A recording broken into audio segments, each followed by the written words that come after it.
আজকে আমরা যাব এমন এক জায়গায় যেখানে আছে পাহাড়, আছে সমুদ্র, আছে কালারফুল স্ট্রিট আর্ট, তার সাথে রয়েছে দারুণ দারুণ সব খাবার দাবার।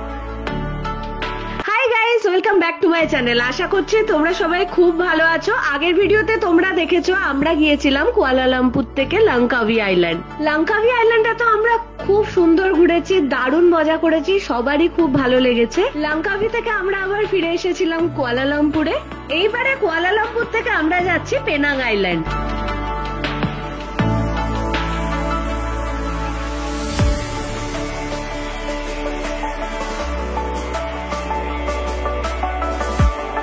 পেনাংয়ে তোমরা চাইলে বাসেও যেতে পারো। বাসে গেলে তোমাদের ওই 5 থেকে 6 ঘন্টা মতো টাইম লাগবে।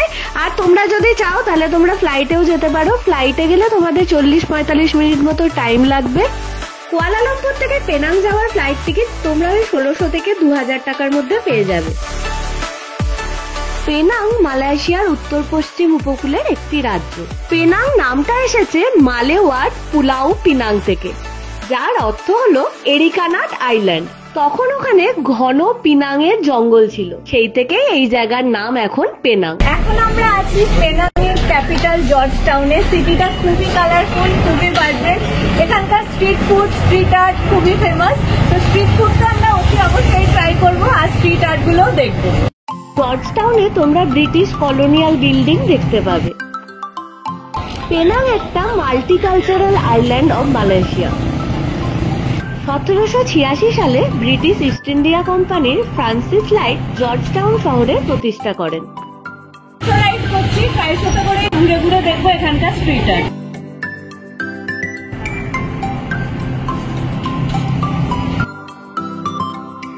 জর্জ টাউনে তোমরা অনেক হোটেল এবং রিসর্ট পেয়ে যাবে। এখন প্রথমে আমরা এসেছি ক্যাটস মিউজিয়ামে।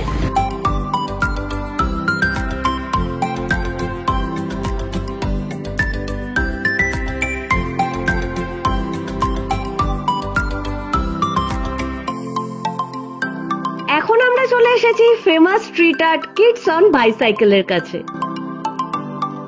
এই স্ট্রিট আর্ট কিন্তু ওয়ার্ল্ড ফেমাস। এখন আমরা চলে এসেছি brother sister on a swing এ।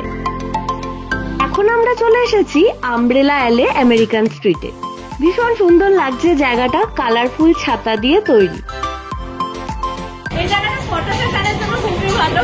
পেনাংয়ে এসে ব্রেকফাস্ট করতে চাইলে তোমাদের চলে আসতে হবে হুটান লেনে। আমরা এখন চলে এসেছি রুটি বেকার থেকে ব্রেকফাস্ট করতে। এখানে আমরা অর্ডার করলাম রুটি বেকার তেলুর গোয়াং চিজ। এটাকে তোমরা ব্রেড টোস্টও বলতে পারো। ব্রেডটাকে টোস্ট করে নিয়ে তার উপর বাটার লাগিয়েছে প্রথমে, তারপরে এর উপরে গার্লিক চিজ দিল আর দুটো ডিমকে ফাটিয়ে দিয়ে সেটাকে ফায়ার স্প্রে করলো। বাটারি চিজি খেতে কিন্তু বেশ সুন্দর। তার সাথে এখানে খেলাম মাইলো। মাইলো তো আমাদের কলকাতায় এখন অতটা পাওয়া যায় না। মালয়েশিয়াতে এসে সব জায়গাতেই কিন্তু দেখছি মাইলোটা পাওয়া যায়। এখন আমরা যাচ্ছি পেনাং এর অন্যতম একটা জনপ্রিয় জায়গা জেটি দেখতে। আমরা এখন চলে এসেছি চিউ জেটিতে। পেনাং এর 8টা জেটির মধ্যে অন্যতম হচ্ছে এই চিউ জেটি। চীনের ফুজিয়ান প্রদেশ থেকে আসা চিউ গোত্রের চীনারা এই জায়গায় থাকতে শুরু করেন। চীনা পূর্বপুরুষরা শুনেছিলেন পেনাংয়ে প্রচুর কাজের সুযোগ রয়েছে, তাই জীবিকা নির্বাহের জন্য তারা এই পেনাংয়ের প্রতি আকৃষ্ট হন আর এখানে থাকতে শুরু করেন।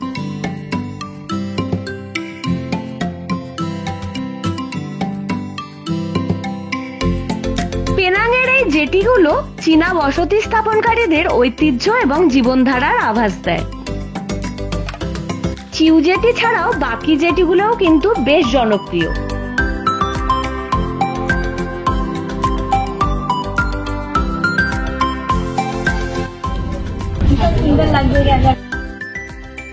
জলের উপর তৈরি এই কাঠের বাড়িগুলো কিন্তু ভীষণ সুন্দর লাগছে।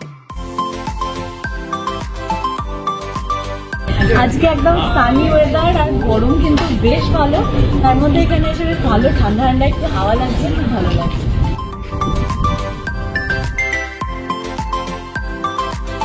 এখান থেকে তোমরা কিছু গিফট আইটেমও কিনে নিয়ে যেতে পারো। পেনাংয়ে তোমরা মিক্স কালচার দেখতে পাবে। এখানে মালে, চাইনিজ, ইন্ডিয়ান, ইউরোপিয়ান সব রকম কালচারই দেখা যায়। জর্জ টাউনে ঘোরাঘুরি করে এখন আমরা চলে যাচ্ছি আমাদের এয়ারবিএনবি তে। এই জার্নিটা কিন্তু ভীষণ ভালো লাগছে।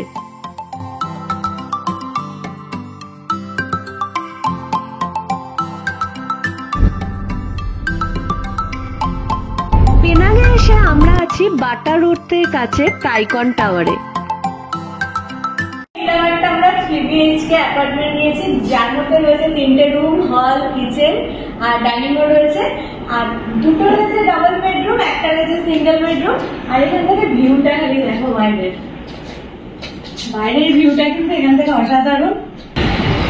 আর এই 3 BHKটা আমাদের 2 দিনের জন্য ভাড়া নিয়েছে 6,000 টাকা। জানি না কতটা জুম করতে পারবো, বাট পুরো পোর্টটা দেখা যাচ্ছে, পুরো পোর্টটা দেখা যাচ্ছে, আর দুর্দান্ত লাগছে।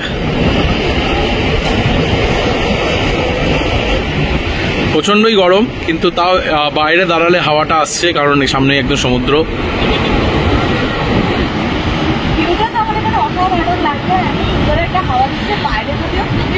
পেনং এ আমরা এই যে এয়ারবিএনবিটাতে আছি, এর 13 ফ্লোরে রয়েছে এরকম সুইমিং পুল। এখানে আছে জিম।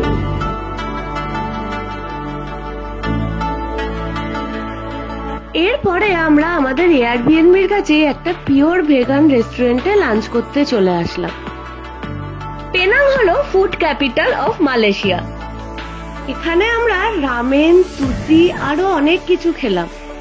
ভেগান খাবার যে এত সুন্দর খেতে হয় আগে কখনো জানতাম না। খাওয়া দাওয়া করে ফিরে গেলাম আবার এয়ারবিএনবিতে, গিয়ে কিছুটা রেস্ট করে নিলাম। আমরা এই যে এয়ারবিএনবিটাতে আছি, এটা কিন্তু বেশ পরিষ্কার পরিচ্ছন্ন। এখান থেকে তোমরা সি ভিউ এর সাথে সাথে একটা বেশ ভালো সিটি ভিউও পাবে। তারপরে আবার আমরা রেডি হয়ে বেরিয়ে পড়লাম। এখন আমরা চলে এসেছি বাতু ফেরেঙ্গি বিচে। জায়গাটা তো খুবই সুন্দর। আমাদের এয়ারবিএনবি থেকে এখানে আসতে আমাদের টাইম লেগেছে প্রায় 1.5 ঘন্টা মতো। ট্রাফিক কিন্তু এখানে খুব স্লো। কোথাও যাওয়ার হলে হাতে একটু টাইম নিয়ে বেরোনোটাই ভালো হবে। এই সানসেটের টাইমটাতে তোমরা যদি আসো খুবই ভালো লাগবে। এখানে অনেক ক্যাফেস, বার, পাব সবই রয়েছে। এটা কিন্তু আন্দামান সি। বিচটা বেশ পরিষ্কার। পাহাড় আর সমুদ্র দিয়ে ঘেরা ভীষণ সুন্দর একটা জায়গা পেনাং। পেনাং জায়গাটা কিন্তু খুব কালারফুল আর খুবই ভাইব্রেন্ট। এই জায়গাটায় কিন্তু একটা আলাদাই ভাইবস আছে। এই জায়গাটা কিন্তু মিক্স কালচার পুরো। বেশ সুন্দর জায়গাটা, তোমরা কিন্তু এই জায়গাটা মিস করো না।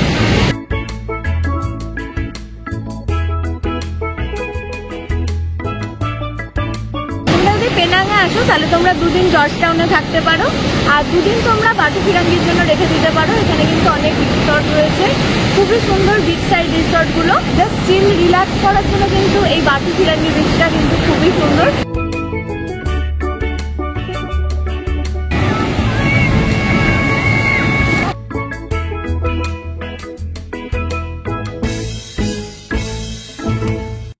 ভীষণ সুন্দর একটা সানসেট আর ফায়ার শো দেখতে দেখতে এখানে আমরা কিছু খাওয়া দাওয়াও করে নিলাম।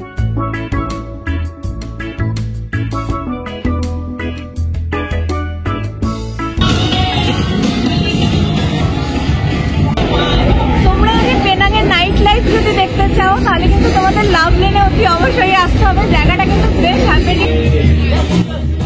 লাভলেন থেকে এখন আমরা চলে আসি জুলিয়া স্ট্রিটে। প্রথমে ট্রাই করলাম একটা prawn tom yum soup, ginger onion fried chicken. খেতে ভীষণ ভালো হয়েছে, পুরোটাই চাইনিজ স্টাইলেই। দেখেই মনে হচ্ছে বেশ লাইটের উপরে ভালো হবে খেতে। তাও একবার ট্রাই করে দেখি। জুলিয়া স্ট্রিটে রাত্রিবেলা খুব ভালো স্ট্রিট ফুড পাওয়া যায়, লাইটের মধ্যে ভালো। ডিনার করে আমরা ফিরে পড়লাম। আমরা এই যে এয়ারবিএনবিটাতে আছি, এটার থেকে বাইরের ভিউটা রাত্রিবেলা দেখো, ভীষণ সুন্দর লাগছে। এই জায়গাটা কিন্তু বেশ শান্ত। আর বাইকার তোমরা যদি জর্জ টাউন থেকে এখানে আসো তাহলে তোমাদের ওই 20-25 মিনিট মতো টাইম লাগবে। Good morning guys. তো পেনাঙে আজকে আমাদের আবারও একটা নতুন দিনে শুরু হলো। আজকে আমরা অনেক কিছু ঘুরে দেখবো, তো চলো তাহলে তোমরা সাথে থাকো।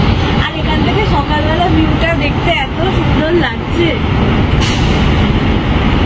এখন হালকা হালকা রোদটা বেরিয়েছে, একটু মেঘলা হালকা রোদ। খুব সুন্দর ওয়েদারটা আজকে আছে। হচ্ছে, খুব বেশি গরম নেই আপাতত।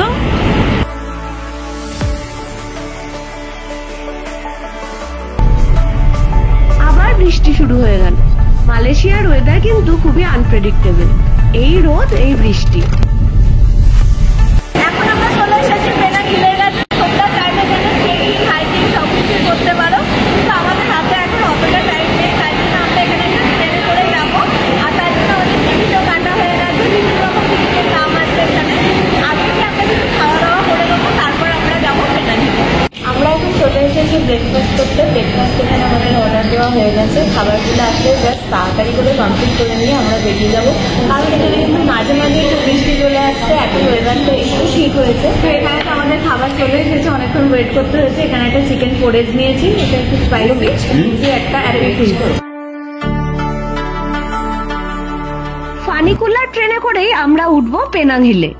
এই ফানিকুলার ট্রেনে করে পেনাং হিল পৌঁছাতে আমাদের ওই 7 মিনিট মতো টাইম লাগলো, আর পার হেড টিকিট লেগেছে 30 রিঙ্গিট করে। এখন আমরা চলে এসেছি পেনাং হিলের একদম টপে।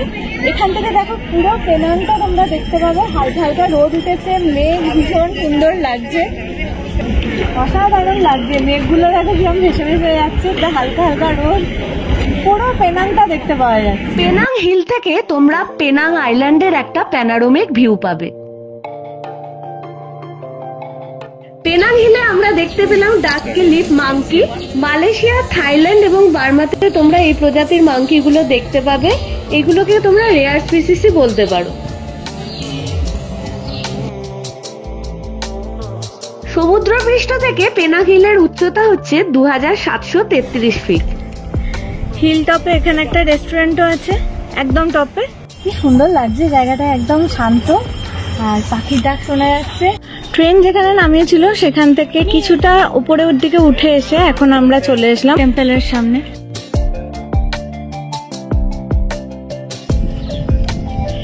আমরা এখন চলে এসেছি মস্কের সামনে।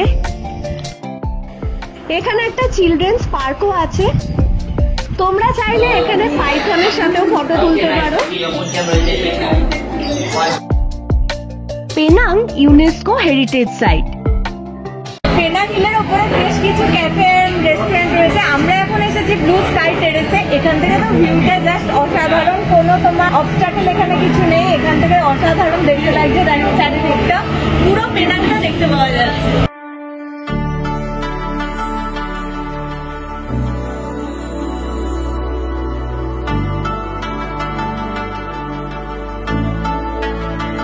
পেনাঙে যখন ব্রিটিশরা রাজত্ব করত তখন কিন্তু তাদের কাছে এই পেনাং হিল একটা খুব জনপ্রিয় ডেস্টিনেশন ছিল।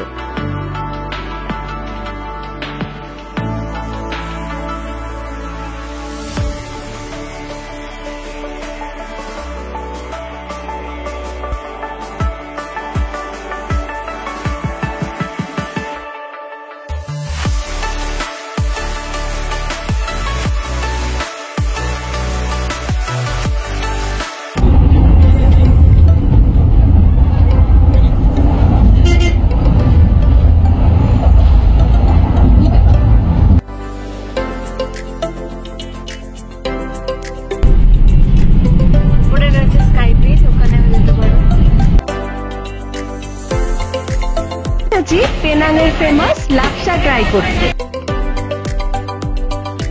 পেনাঙের ফুড এশিয়ার মধ্যে খুবই ফেমাস। এখন আমরা পেনাঙের ফেমাস লাকসা ট্রাই করছি। এটা একটা সুপি নুডলস বলতে পারো। এর মধ্যে রাইস নুডলস আছে, ফিশ ব্রোথ আছে, ভেজিটেবলস আছে। লাকসাকে কিন্তু তোমরা একটা হোলসাম মিল বলতে পারো। এই বৃষ্টির ওয়েদারে এই গরম গরম লাকসাটা খেতে কিন্তু ভীষণ ভালো লাগে। এরপরে এখানে আমরা ট্রাই করলাম ফ্রুট রোজাক। ফ্রুট রোজাক হলো একটা মিক্স ফ্রুট স্যালাড। এর মধ্যে peanut powder, dark soya sauce, chilli powder, dried সিমস রয়েছে। খেতে কিন্তু ভীষণ সুন্দর। তো এখানে আমরা চারকোল আইসক্রিম ট্রাই করলাম। এই চারকোল আইসক্রিমটা আমরা প্রথমবার খাচ্ছি, জানি না কিরম টেস্ট হবে, ওই জন্য একটাই নিয়েছি। পেনাঙে ঘোরাঘুরি মোটামুটি আমাদের শেষ হয়ে গেল। প্রথমে আমরা এসেছিলাম জর্জ টাউনে, তারপরে গিয়েছিলাম বাথু ফিরাঙ্গি বিচে, তারপরে আজকে গিয়েছিলাম আমরা পেনাং হিলে। আবার আমরা চলে এসেছি জর্জ টাউনে, কারণ জর্জ টাউনে খাওয়া দাওয়া কিন্তু খুবই সুন্দর, তাই জন্য আমরা আবার চলে আসলাম জর্জ টাউনে। এখান থেকে খাওয়া দাওয়া কমপ্লিট করে এইবারে